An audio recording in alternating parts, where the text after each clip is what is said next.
हरिः ॐ तच्छंयोरावृणीमहे गातुं यज्ञाय गातुं यज्ञपतये दैवी स्वस्तिरस्तु नः स्वस्तिरमानुषेभ्यः ऊर्ध्वं जगातु भेषजं षण्णो अस्तु द्विपदे शञ्चतुष्पदे ॐ शान्तिः शान्तिः शान्तिः।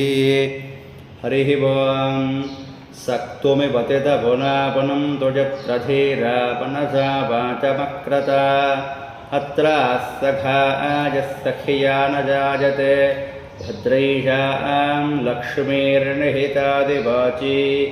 ॐ नमो अस्तु सर्पेभ्यो ये के च पृथिवीमनो ये अन्तरिक्षे ये दिवितेभ्यः सर्पेभ्यो नमः।